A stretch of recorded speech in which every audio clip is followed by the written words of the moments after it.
Chers amis, frères et sœurs, bonjour.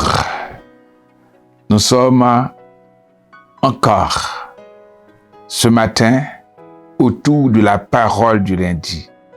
Et c'est toujours la joie qui inonde mon cœur quand je vous y rencontre.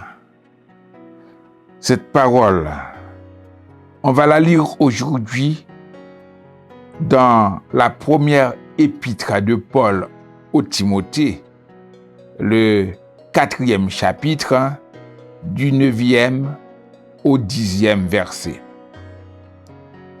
C'est là une parole certaine et entièrement digne d'être reçue. Nous travaillons, en effet, et nous combattons parce que nous mettons notre espérance dans le Dieu vivant, qui est le sauveur de tous les hommes, principalement des croyants. L'apôtre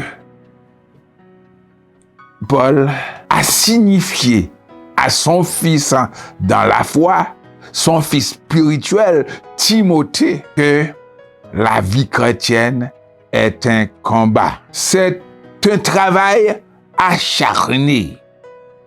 Et il l'a certifié en disant, c'est là une parole certaine et entièrement digne d'être reçue.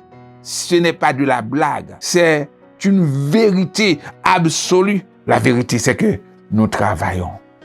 Nous travaillons, nous sommes appelés à ne pas nous amuser dans l'église, à ne pas faire ce qu'on veut.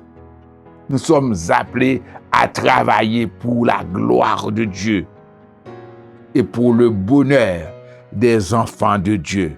Nous combattons parce que nous mettons notre espérance dans le Dieu vivant. Cette année, frères et sœurs, pour notre grande convention, il y a ces deux versets qu'on trouve en Timothée et l'autre verset qu'on trouve en 1 Corinthiens 10. L'idée du combat. Là, il nous faut combattre. Mais pour combattre, il faut avoir de l'espérance. Beaucoup de personnes sont prêtes à lâcher prise parce qu'ils n'ont pas d'espérance. Vous savez que l'espérance est l'une des trois vertus théologales. La foi, l'espérance et l'amour. On espère la vie éternelle en Dieu. C'est ce que Jésus a promis. Dans Jean 14, je vais vous préparer une place afin que là où je suis, vous y soyez aussi, que votre cœur ne se trouble point et ne s'alarme point. L'espérance du chrétien, c'est d'aller vivre l'éternité bienheureuse avec Christ.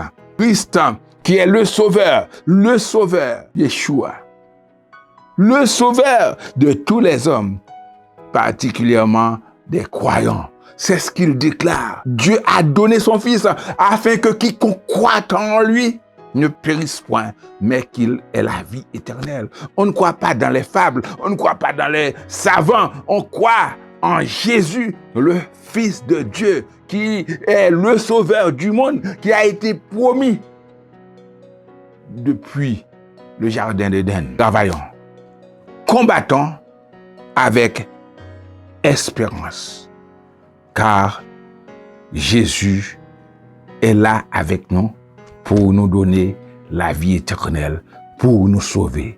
Si vous n'avez pas encore le salut, alors donnez votre vie à Jésus. C'est mon conseil. Que Dieu vous bénisse.